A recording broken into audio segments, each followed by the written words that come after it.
The Adventures of the Saint, starring Vincent Price.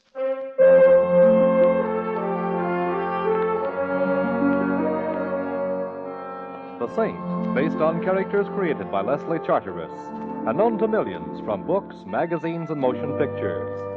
The Robin Hood of modern crime now comes to radio, starring Hollywood's brilliant and talented actor Vincent Price as the Saint. Taxi! Taxi! 4500 Sutter, please. It's kind of late, ain't it? Yes, it is.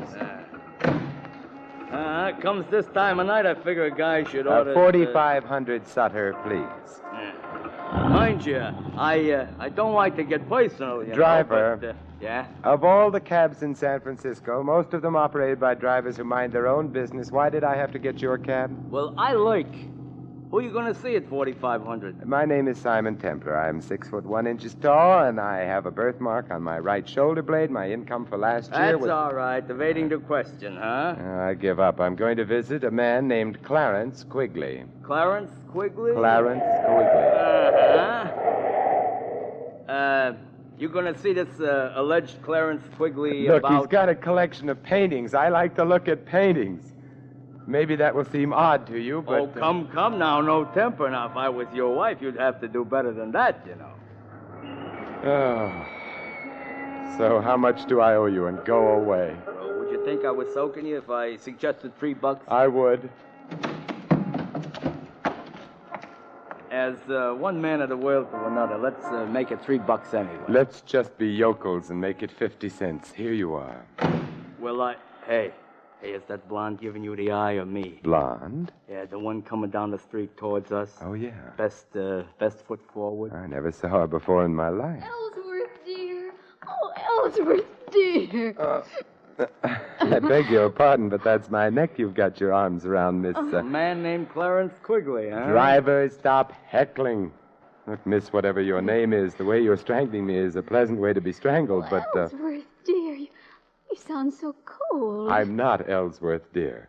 I think I can honestly say I have never been Ellsworth, dear. You're not? No. Oh, I'm sorry. I thought you were. Or maybe I just hoped you were. Don't you know Ellsworth, dear, when you see him? No, I don't, I guess. But, I saw you, and then the name came to me, so I just thought... who is Ellsworth? I don't know. Well, I suppose a certain amount of confusion about who or what Ellsworth is understandable, But that isn't the worst. It isn't? No, you see, not only don't I know who Ellsworth is, but... Yes? I don't even know who I am.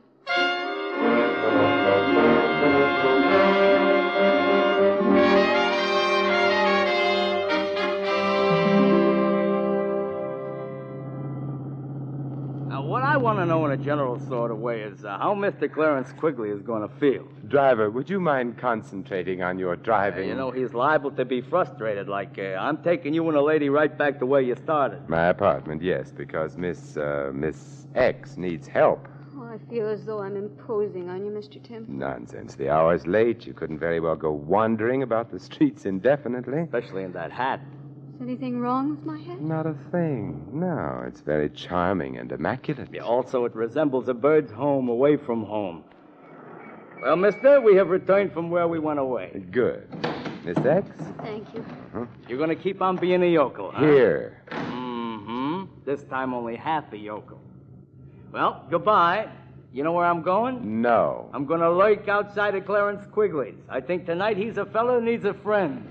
I need one, too. Oh, come along now.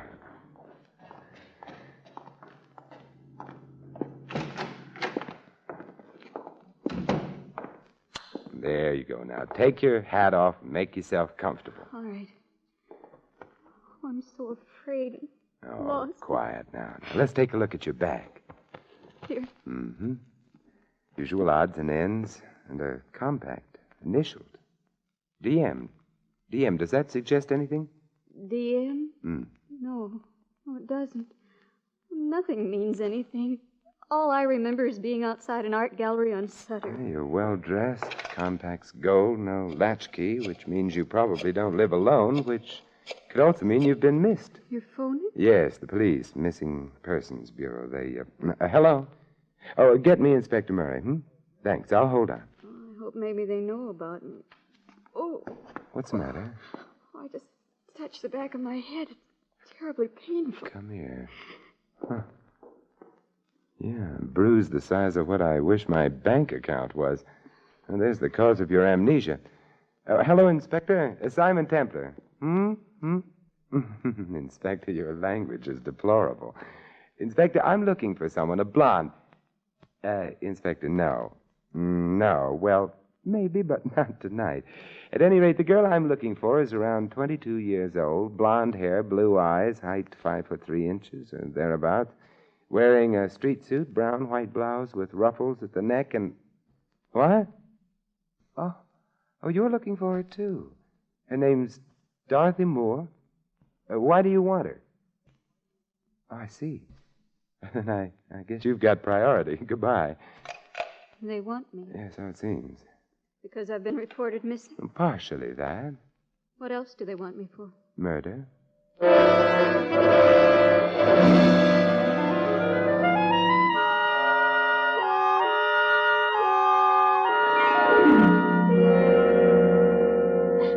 Here, now, try another cup of coffee.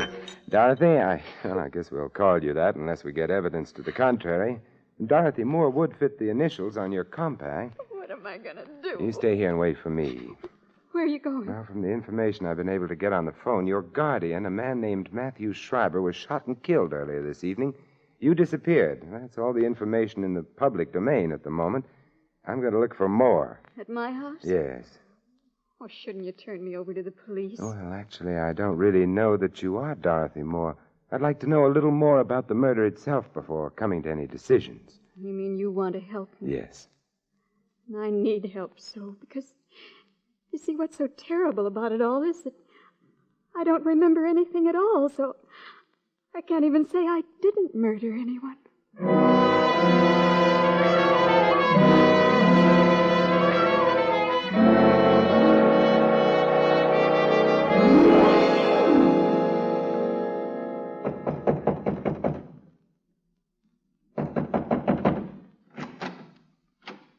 Hello. Hello. Well, it's been fun meeting you. Goodbye. Now, wait a minute. Don't shut the door. Why not? I'm coming in. Oh, all right. I hate to seem prying, but who are you? Simon Templar. An attractive name, much more distinguished than mine. Oh, what's your name? Walters. Not the most glamorous name in the world, but I'm a butler, so I bear up. Good. Where is everybody? In the library. They're so well bred. Oh, who is in the library? Mrs. Atkins, the housekeeper, the Cassandra of our day. A gloomy lady prophesying disaster, Yes. And, of course, there's Mr. Tinsley. Mr. Tinsley? A strange fellow who spends a good deal of his time sitting on small horses and hitting a large ball with a long wooden stick. A polo player. Doesn't matter what you call it. It's no job for a grown man. What's his relationship to Miss Moore? Oh, let's not start prying, shall we? Expound. Well, to breach your confidence, he's engaged to marry Miss Moore, if and when she's found, and if she happens to be innocent of our guardian's assassination. Oh. Anyone else in the library? No. Mr. Schreiber, dear departed soul, is detained elsewhere, at the morgue. He was shot in the library. Oh, that's a bad place to be shot. Usually fatal. Suppose you take me to the library. Tell me, why did the police suspect Miss Moore? Because of me. You see, I told them that I heard shots in the house. I left my quarters on the Gallant, ran towards the library. Just before I got there, the door opened and Miss Dorothy ran out. Ran down the hall and out the front door. Is that true? My dear Mr. Templar, if not, would I have told the police otherwise? I don't know. Besides, it isn't good form to suspect the butler. The library, sir. Thanks. Mrs. Atkins, Mr. Tinsley, Mr. Templar. What do you want? I'm looking for Miss Moore. So, young man, are the police. Why? Her guardian was murdered. All his money goes to her, and she's disappeared. Perhaps she didn't murder Mr. Schreiber. But you wouldn't bet on it. Perhaps I did. I hated him. Perhaps Mr. Tinsley there did. Now, look here. Isn't he priceless? Now, look here. Such a typical phrase. So typical, I wonder if he can really be so stupid. I love Dorothy, and No there's- one has questioned that. But what is it about her that you love? The money she was to get when Mr. Schreiber died? The money you wouldn't have got if you'd married Dorothy against Mr. Schreiber's wishes? Mr. Schreiber didn't approve of the marriage? he hesitated about it, but we were working on him. And then became impatient. Now, look here. There You he have... goes again. I resent that. Good. It is now on record that you resent it. How about Walters? Walter? Yes, what motive would he have? What makes you think he has one? Oh, I'm the hopeful type. Walters is a man with a criminal past. Whether or not he got tired of his upright life here, I cannot say. But it wouldn't surprise you.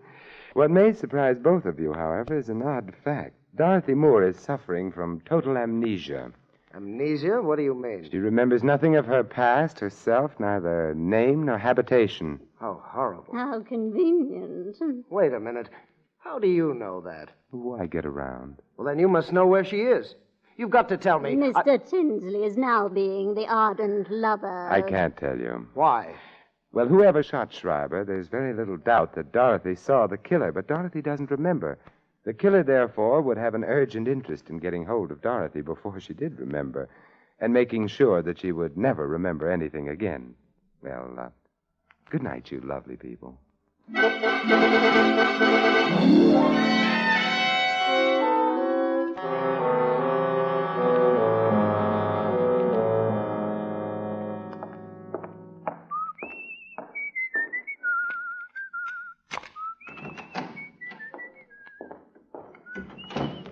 Dorothy?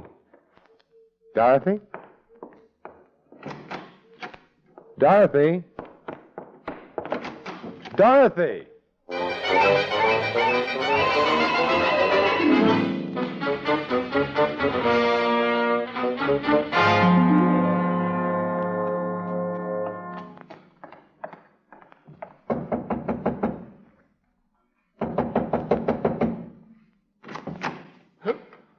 Oh, you again. It's me again. Did you like the place so much the first time? Where's Dorothy? Miss Moore? Yes, did she come back here? Back?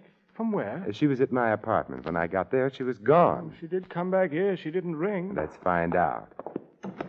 Tinsley and Mrs. Atkins still around? Mrs. Atkins has gone up to bed, I think. As for Mr. Tinsley, I imagine he's sampling the whiskey. We'll find out. Tinsley, What? Oh, it's you. yes, where's Dorothy? You're the one who knows. I'm the one who knew. Did she come back here? I haven't seen her. Walters, where's Mrs. Atkins' room? This way, sir. Come along, Tinsley. I'd like both of you in sight. If you insist. Mrs. Atkins will not be pleased at having her sleep interrupted. I'm not pleased either. This is her room, sir. Oh, thanks.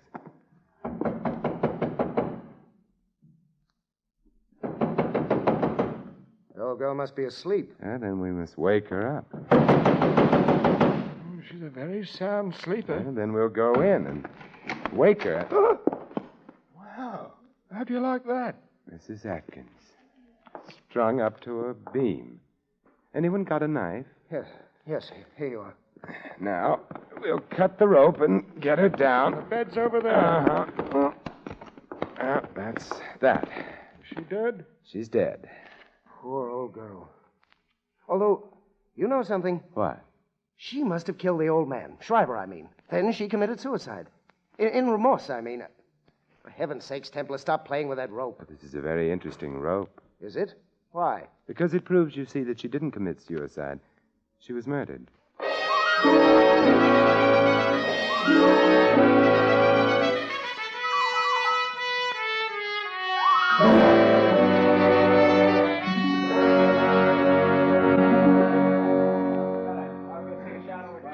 Templar, Yes, Inspector Murray. I understand you don't think that Mrs. Atkins committed suicide. I know she didn't. Well, while the boys are playing with fingerprints and stuff, would you mind explaining to a poor benighted member of the lower intellectual classes, a cop like me? Oh, Murray, now stop pulling my leg. You're one of the brainiest men I know. Then why do you always beat me to a case? Oh, I'm prettier. Uh-huh.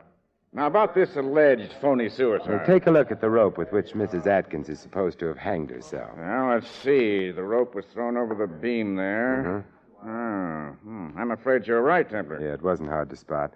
Her weight would have pulled the rope sharply down over the beam. The fibers of the rope, therefore, should have slanted upward. Instead of which they slant down, indicating that somebody put the rope around Mrs. Atkins' neck and then hauled her up.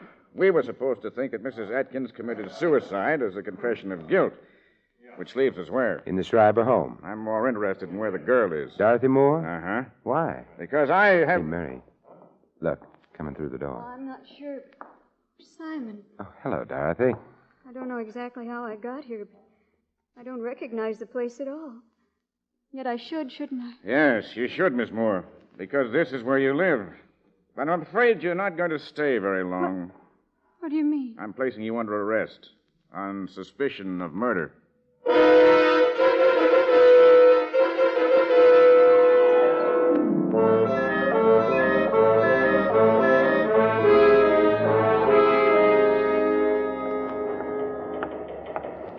You know, I love police headquarters. They're so romantic. Uh-huh. Mary, how are you going to prove anything against that girl if she's suffering total amnesia? By proving that her amnesia is a fake. Oh, how? I have an alienist coming over here to look at one of our guests. I'll have him see Miss Moore, too. He's due any minute. I'll go get the girl now. I wonder. Oh, the other door. Come in. Hello. Well, you're not Murray. I was supposed... Who are you? Doll, of course. Now, what's the matter with you? What are you complaining of? But I'm not the one... Come. We've got to get to the bottom of these things, don't we? I suppose so. Now, when you were a little boy, what did you want most of all? To be a big boy. Mm-hmm. Are you afraid of the dark? No. No? You are not afraid because you have little friends who come to you in the dark, perhaps, eh? No. Now, why are you afraid of the dark? Oh, it's a long, long story. And, You know, you don't look at all well. well, I don't feel so good either. No, you should see a doctor. Thank you. I think I will. Goodbye. Oh, Templar. Yeah.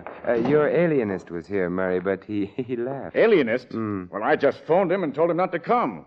The district attorney wouldn't hold the girl. Insufficient evidence and ballistics. Ran a paraffin test. No proof that she'd fired a gun. But the man who was just in here, Dahl, I think his name was? Dahl? Uh-huh. He's not the alienist. He's the guy the alienist was coming to examine. He's nuts. Oh, dear.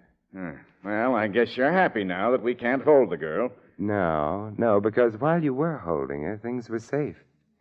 Now, Murray, let's go visit. Go visit where? The Schreiber house. A house where 2 people have died. A house very convenient for murder.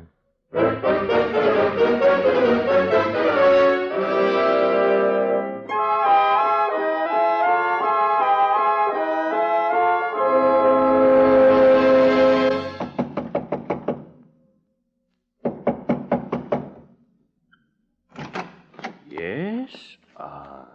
It's no Oz, Walters. We're coming in. Yes, sir. Dorothy's home? Yes, sir. She got here when? 10 minutes ago, perhaps. Well, we'll go to the library. Yes, sir. She got here 10 minutes ago, and then? She sat in this room for a few minutes, made a phone call, and went up to bed. She tried to phone you, Mr. Templar. I'll wake her up and get her down here. Hold on. Tinsley around? In the guest room, playing solitaire, I think. Get him down here, too. That I will, sir. And Walters. Yes? You come back, too. Sure.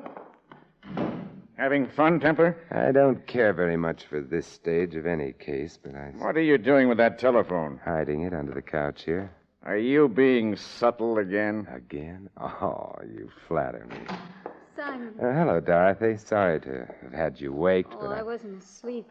I was trying to remember. You will if you get the chance. Tinsley's here in the house, isn't he? Yes, he is. For heaven's sakes, is a man never to get any peace? You know Inspector Murray, Mr. Tinsley? Oh, yes. The policeman. Oh, look, now get off your polo pony and... Where's Walters? By now, on his way to Canada, I imagine. Dorothy, get on the phone right away. The phone? Yes, of course. Oh, well, there doesn't seem to be one in here. Perhaps in the next room. Why do you want me to phone? I don't. But you just said. Dorothy, didn't there used to be a phone in this room? Oh, I don't know. I don't remember. Oh, yes, your amnesia. But you remember everything that happened since the blow on your head, don't you? Well, of course. Well, then equally, of course, since you were in this room a very little while ago, and since you used a phone in here, you should have remembered that. Why didn't you? Well, I don't know. It slipped my mind. No, Dorothy, it didn't slip your mind. You were merely being over-careful. What does that mean? It means that you are not now, nor ever were, suffering from amnesia. Why should I pretend to have amnesia? Because you killed your uncle. You knew you'd need something to help you out in court, so you wandered about until you found someone on whom you could try out your amnesia. That happened to be me. You're just saying those things without proof. Besides, there was a paraffin test. It indicates merely that you wore gloves when you shot your uncle. It indicates I might have worn them. If I'd shot him, you can't prove I did. I can prove your amnesia was phony, that along with some other things. How can you prove it? Very simple. Your hat. What? When you arrived at my apartment, you took your hat off, discovered a large bruise on the back of your head. That was to supply a plausible reason for your amnesia. But, Dorothy, as I remarked to the cab driver at the time, your hat was immaculate, untouched. You asking us to believe that the killer knocked you out and then carefully put your hat back on your head again? I'm not asking you to believe anything. I'm going. Oh, what a charming revolver. The one you used on your uncle? It still has bullets in it, so don't try to stop me. Dorothy, you didn't ask me how I could be so sure the killer hadn't done that business with your hat. I don't care. I'm so sure because of Walter's statement. Remember, he saw you rush out immediately after the shots? All right, you're smart, but you'll never stop me. Perhaps not, but Walters, who's right behind you, will. Oh, no, you can't fool me with He that. wasn't trying to, Miss Dorothy. I think I'd better... Well, you're no gentleman. You knocked Miss Moore out with a bottle. Yes, sir. But you said you were going to You Canada. misunderstood me, sir. I merely said I was going to get some Canada Dry. Now the bottle's ruined. That's too bad. Oh, never mind, Walters. No harm done. Inspector Murray, you'll take Miss Moore, and I'll take an old-fashioned.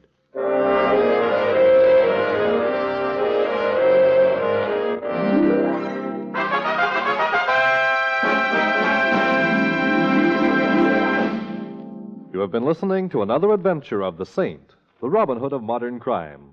And now here is our star, Vincent Price. Ladies and gentlemen, next week most of you will be enjoying a wonderful Thanksgiving dinner. And while you're eating your Thanksgiving turkey and counting your blessings of the past year, think. Think for a moment of the millions of people who don't get enough to eat. Think, and then send your subscription right away for a food package to be delivered to some needy family in Europe. Send your contribution to CARE, C-A-R-E, New York. This is Vincent Price inviting you to join us again next week at this same time for another exciting adventure of the Saint. Good night.